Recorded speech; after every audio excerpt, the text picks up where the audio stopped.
All right, well, break this down for me because I see you and Shawkat are going back and forth. Shawkat was on the show. He was talking about, how he wants the next title shot against you. I saw something in the news about, 307. Shawkat mentioning UFC 307, but that's way too short of a turnaround. You just fought. And then I saw you were talking about December. What exactly is going on? And what exactly is Shawkat talking about? Can you bring us some insight on what's actually happening?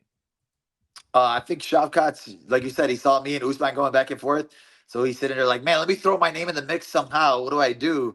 And he doesn't seem like a trash talker. So he's like, oh man, he turned the fight down with me. He said he was going to be an active champion, blah, blah, blah. I was like, yeah, I said, I want to fight in December. Like, why would I want to turn around in 70 days and fight in October 7th, which doesn't make any sense. Because why would I not want to fight in Abu Dhabi, which is, a couple weeks after that in front of my crowd. So I think that was just him blowing smoke out there, like you said, trying to create a narrative, trying to create a storyline. And even in general, with the way he tries to create the storyline, people could say whatever they want to say, right? But Shaka, his last one was against Wonder Boy. So there's not a man, Shaka deserves it. He's next. He's undefeated, yeah. But there's also Ian Gary's undefeated, who I think he just beat a crazy puzzle and MVP. So there's not really like that clear number one contender. Even when he said, you didn't fight in 14 months, but I had a number one contender fight against Gilbert Burns. And I fought that fight on 3 weeks' notice.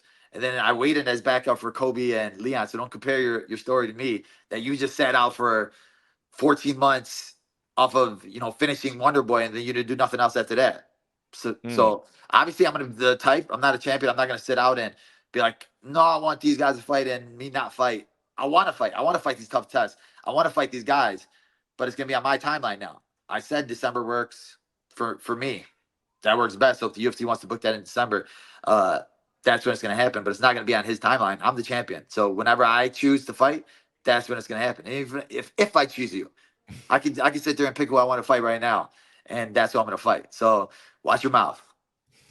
If it was up to you, man, who would you want to fight in December? I think it'd just be for me, if Usman didn't lose to Hamza and take that fight, but people forget it was a short notice fight, that would be the fight because he only lost to Leon.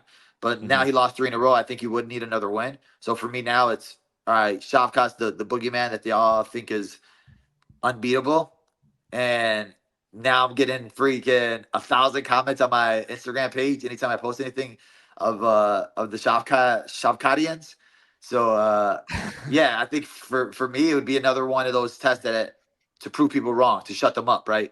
My last 5 or 6 fights, everybody thought I was gonna get killed. They thought I was gonna lose. So he's another guy where I go out there and I smash him. What is your excuse gonna be? If I go out there and I beat Usman, it's like, well, he's on a 3-fight losing streak. He's done. He has no knees. You just beat a bum. But if I go out there and I beat Shavkat, they're gonna be like, what? Nothing. He was undefeated. He has all finishes. So now that's the guy that I'm putting my sights on. Yeah, man. 18-0, all finishes, like you said. How do you actually think the fight between you and Shawkat looks? Honestly, I think it looks exactly like the Leon fight. I think I dominated maybe for me, I have a different style every single fight. I come in there and I don't have to fight you a certain way. There's many guys out here that are specialists that have to fight you. Oh, all I can do is wrestle. All I can do is strike. All I can do is this. I can fight you going forward. I can fight you going backwards. I can fight you laterally. I could wrestle you. I could strike with you. The Gilbert Burns and Sean Brady fight, I didn't shoot one takedown. This Leon fight, I outstruck him and I out-wrestled him. So I think for myself, I see weaknesses in Shawkat that I'm going to exploit. I go into the fights and I look at my opponent's weaknesses and I take him there. I take him to where they're uncomfortable. So Shawkat looks like he's not uncomfortable now because he's undefeated. But these undefeated guys, like I dealt with Sean Brady, I know how to make him uncomfortable. And once I make him uncomfortable, I know how to break him. So I think that's where it's going to go with Shawkat is I'm going to make him uncomfortable. And then he's going to realize that there's levels to this. And I think it's going to end up being a finish.